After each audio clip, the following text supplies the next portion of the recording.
Et enfin, on a aussi les fameux tarifs. Est-ce que c'est un plan de Donald Trump pour refinancer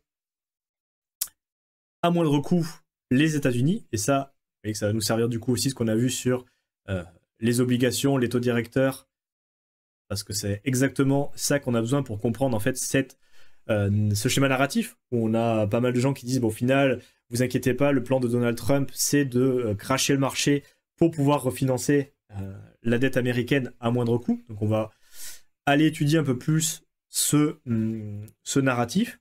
Et quand l'examen qu'on révise, ouais, l'idée c'était pas vous mettre une chapa comme on dit ici en espagnol, mais je pense que c'est important quand même pour comprendre en fait tout ce qu'on vous dit, les tarifs, les taux, la Fed, le quantitative easing, ça va péter, ça va monter. Je vous explique, j'essaie du moins de vous expliquer comment en théorie ça marche et pour vous faire voir que c'est pas aussi simple en fait d'être catégorique sur certains points, alors que bon, vous avez vu les relations, c'est quand même et en plus on va aller voir que ça peut changer, notamment avec la géopolitique, mais ça on va le voir après. Donc rapidement, on va peut-être pas tout voir, même si je demandais à notre ami de faire un petit résumé. Il y a cette idée qui circule beaucoup qu'au final, tout ça c'est un plan bien ficelé et rondement mené de Donald Trump, non, pour crasher le marché, pour pouvoir obliger la Fed en fait à baisser les taux, pour justement partir sur une période d'argent facile et arriver sur un marché qui monte fortement et du coup voilà, avoir un bon bilan à la fin sur son mandat, pouvoir dire bon, ça a été dur au début mais au final on a réussi à faire marcher le marché. Et il y a aussi cette idée de refinancement de la dette publique américaine, parce que bien évidemment, et encore une fois, les obligations émises par le Trésor, donc l'État, il faut les repayer. On est d'accord que ce qu'ils attendent des investisseurs, c'est de l'investissement instantané, donc on va mettre 100 000, on va mettre une somme d'argent contre un rendement fixe qu'on va bloquer sur plusieurs années, et cet argent, l'État va l'utiliser pour son budget, pour payer les dépenses, et à un moment, il va bien falloir le rembourser. On est d'accord que ça s'appelle l'échéance, hein, comme toutes les dettes. Il y a un moment où il va falloir rembourser, donc toi, tu as prêté sur, je sais pas, 1000 euros sur 30 ans, à un certain taux, donc l'État, dans son budget, il doit payer les intérêts de la dette, hein. En gros, c'est ça, hein, il s'est financé à court, à moyen, à long terme, et il y a des intérêts sur cette dette qu'il doit payer chaque année dans son budget. Et en plus, quand l'obligation arrive à échéance, il faut rembourser le principal. Hein. Tu lui as prêté 1000 balles sur 6 mois à 2%, donc il t'a payé les 2%, et arrivé à l'échéance, ils doivent payer les principaux, donc rendre l'argent qu'on leur a prêté, et pour solder tout simplement leur dette.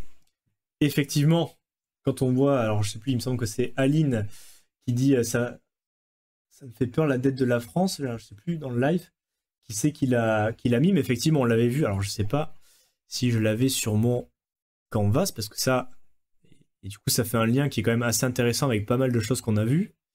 Moi en premier, parce que ça me permet de bien comprendre, et après je vous l'explique, et comme ça vous comprenez aussi. Mais ce qu'on parlait sur la dominance budgétaire, c'est encore une autre théorie que personne ne parle, mais effectivement, on a le poids de la dette dans l'économie. Donc ça, c'est pour le coup, jusqu'à présent, tout ce qu'on a vu, c'est la Fed, les États-Unis. Mais nous, en France, on n'est pas en reste non plus. Donc récession et poids de la dette dans l'économie. On voit qu'actuellement, donc là, c'est Charles Gay, il me semble, Institut des Libertés, on voit que depuis, en gros, 2020, et justement, sur la période de récession qu'on voit en gris, on a un poids de la dette au-dessus de 100% du PIB. Donc en fait, tous les ans, vous voyez déjà la tendance, hein, où on a un poids de la dette qui n'arrête pas d'augmenter. Donc les intérêts de la dette, en fait, c'est vraiment ces obligations qui permettent de financer l'État. Il va falloir payer des rendements dessus, donc le poids de la dette. Et en plus, il va falloir payer les principaux, donc à échéance régulière. En fait, il y a comme les options, il y a des expirations, et il va falloir rembourser les principaux. Et ce qui pose problème en ce moment en plus, c'est qu'avec les taux directeurs qui sont assez élevés, sur le court terme, pour se financer le fonds de roulement court terme, il va falloir payer des taux plus importants. Et ça, que ce soit pour les entreprises ou pour les États, c'est la même chose. Mais en plus, vous avez compris que quand on a des taux directeurs à court terme qui sont importants, mais forcément, ceux qui ont les obligations à 30 ans, ils disent tu te fous de ma gueule, toi tu rémunères à 4% des obligations à expiration 6 mois, et moi je me tape des obligations de 30 ans à 3%. Moi je vous prête pas d'argent à 3% sur 30 ans quand sur le court terme c'est beaucoup plus rentable. Donc il y a aussi un ajustement du prix des obligations à long terme aussi. Et mais, non seulement en termes de budget, on n'est pas bon, on fait un déficit, donc c'est-à-dire tout simplement, depuis des années, on a un budget où on dépense plus que ce qu'on gagne, et ça, il y a plein de gens qui comprennent pas, mais en fait, c'est vraiment ça la métaphore. Les gens, ils ont l'impression qu'il y a un gros tas d'or avec Macron qui est assis dessus comme ça, et si on le secoue suffisamment, il va lâcher les piécettes. Mais c'est pas comme ça, en fait. C'est vraiment, il y a des entrées d'argent, il y a des dépenses, et s'il y a plus de dépenses que de rentrées d'argent, il va falloir financer ces dépenses quelque part. Il y a bien quelqu'un qui paye, et c'est fait à travers de la dette. Donc on va lever de l'argent à court terme, à moyen terme, et ils vont lever sur plusieurs durées, mais dans tous les cas, ça se fait à travers de la dette, et on sait qu'en ce moment, en France, mais partout dans le monde, on a des poids de la dette qui augmentent, d'où, on va revenir après, mais c'est une digression qui est utile pour comprendre, sur le fameux scénario avec Trump. Mais en fait, si on regarde le poids de la dette dans le monde, ça vous l'avez déjà vu aussi, c'est important au final, on fait un lien à chaque fois et on tisse une compréhension encore plus importante de tous ces points-là. Dans le monde, en fait, le poids de la dette ne va faire qu'augmenter. Alors nous on est à 110, 115, mais en fait, à horizon 2050, on sera au-dessus de 120. Et pour les pays du G7, c'est pareil. Et pour les États-Unis, c'est pareil. Il y a seulement l'Allemagne, mais ça a été écrit avant tout ce qui se passe en ce moment sur le réarmement, les choses comme ça, où ils ont dit qu'ils allaient peut-être alléger, donc potentiellement ça va changer. Et même ça ne change pas la photo globale que dans toutes les économies, le poids de la dette, France y compris, n'arrête pas d'augmenter. Donc au final, c'est pas qu'aux États-Unis et les fameux refinancements de la dette, c'est un problème pour tous les pays du monde. Et on est d'accord que avoir des taux directeurs élevés, bon, ça peut contrôler l'inflation, mais les États, en fait, ça les pénalise dans leur capacité de dépenses et dans leur capacité de lever de l'argent rapidement. Et du coup, en fait, au niveau du budget, plus on a des taux directeurs aussi, plus ça augmente le poids de la dette, et du coup, plus il va falloir trouver de l'argent pour payer cet intérêt du poids de la dette qui n'arrête pas d'augmenter.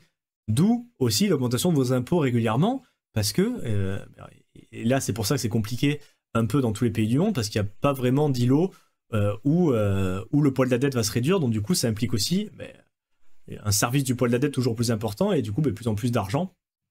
Et ça vient aussi de là, et encore digression, mais on s'en fout, on a du temps sur cette chaîne, cette idée au final que les générations précédentes en ont profité un peu sur le dos des plus jeunes, parce que au final, vous regardez l'augmentation, et même si on prend un peu avant, au final le poids de la dette ne fait qu'augmenter, parce que ça fait des dizaines d'années qu'on est toujours en déficit, où on va s'endetter pour financer maintenant, parce qu'on est d'accord qu'on a émis l'obligation à un moment, ça va servir à payer, du coup il y a de l'argent frais qui rentre maintenant tout de suite, et on va pouvoir le dépenser pour faire les choses du moment, mais dans 10 ans, dans 20 ans, dans 30 ans, il va falloir les rembourser, ces obligations.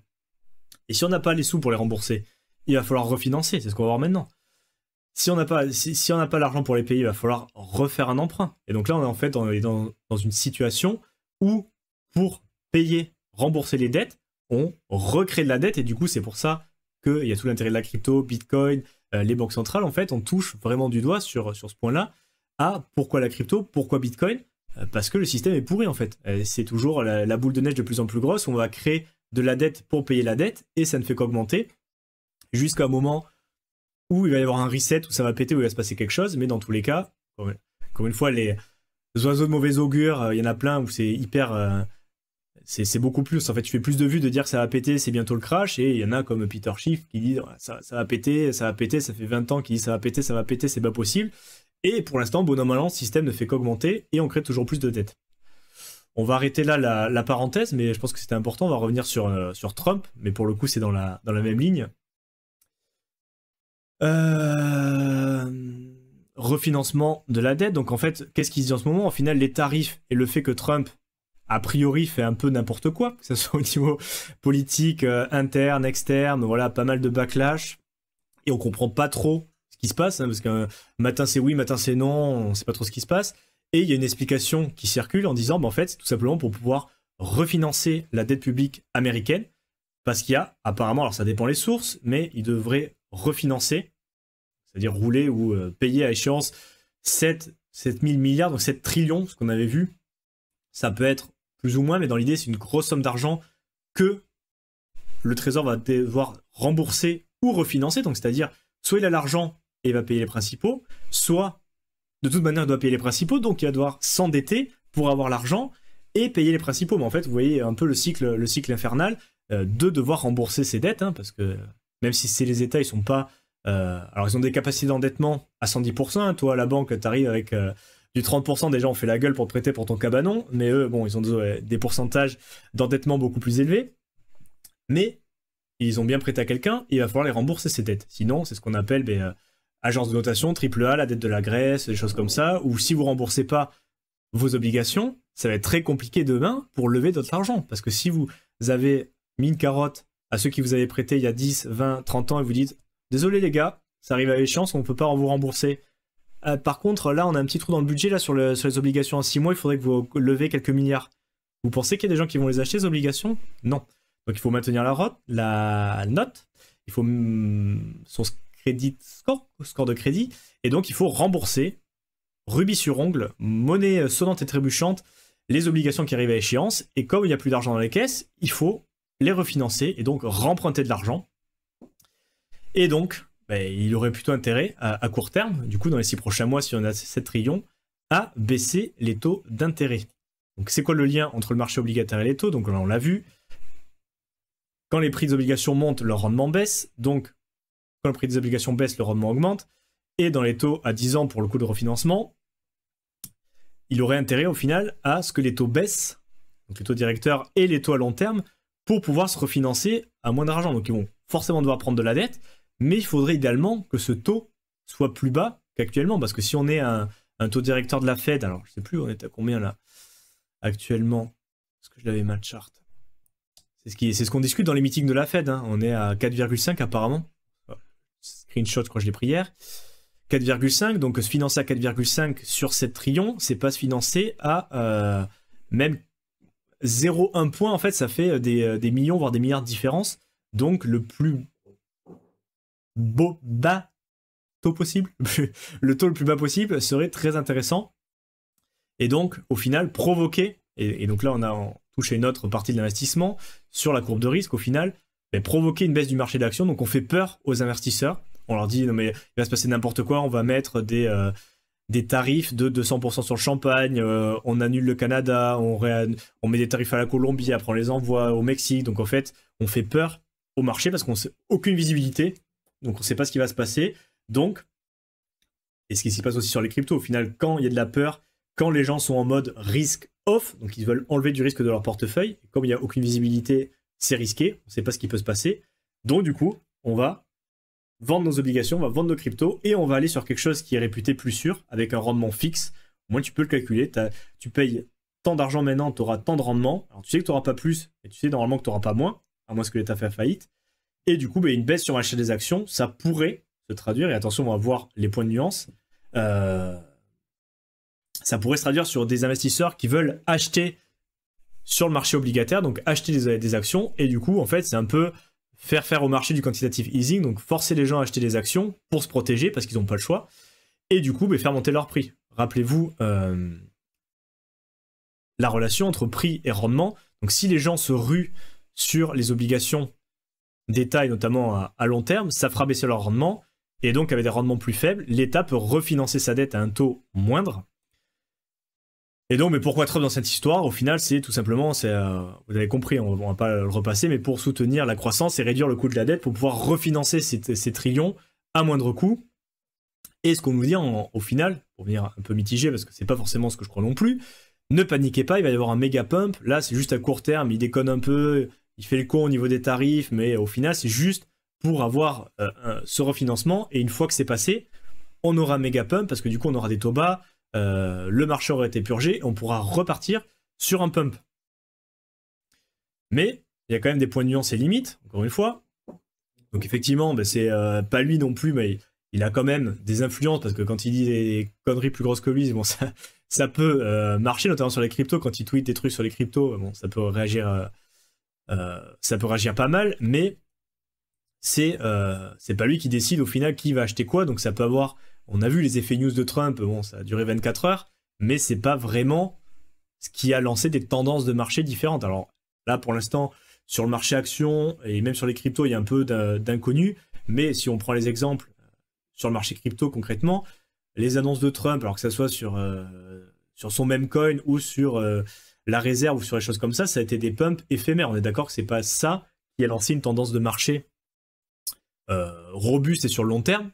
Donc ça, déjà, on peut avoir des questionnements sur l'influence réelle d'un président sur les marchés. Ensuite, normalement, c'est pas lui qui dirige la Fed. Il y a quand même une séparation, même si elles sont liées, entre l'État, le Trésor et la Fed. Donc elle est indépendante.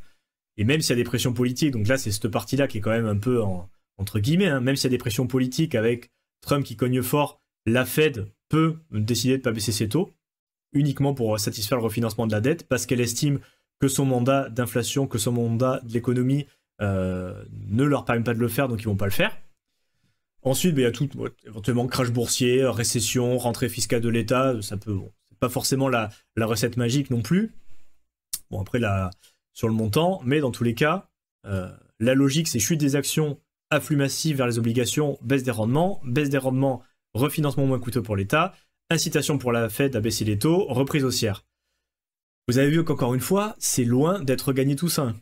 C'est pas forcément parce que Trump va mettre des tarifs, on ne sait pas si c'est vraiment ça, bien que ça peut être une explication, mais il y a aussi, en partie, et ça on va le toucher brièvement, parce que là pour le coup j'ai pas creusé, et c'est encore toute une autre partie, et la macro c'est une chose, mais la géopolitique c'est une autre. Il y a beaucoup d'incertitudes au niveau mondial, hein, que ce soit sur les tarifs, mais il y a aussi, ce qu'on sait très bien aussi, sur ce qui se passe un peu à l'Est, et en ce moment ça bouge aussi pas mal, hein. Il y a des négociations, c'est pas trop ce qui se passe, mais là j'ai pris le screenshot juste avant du live, donc il y a des négociations de cessez-le-feu, il y a des échanges entre Russie et États-Unis, il se passe des choses. Donc, potentiellement, ça peut amener de la clarité, comme ça peut amener un Black Swan aussi, on est d'accord, mais dans l'idée, ça pourra influencer aussi tout le reste, la géopolitique, en plus de la macro.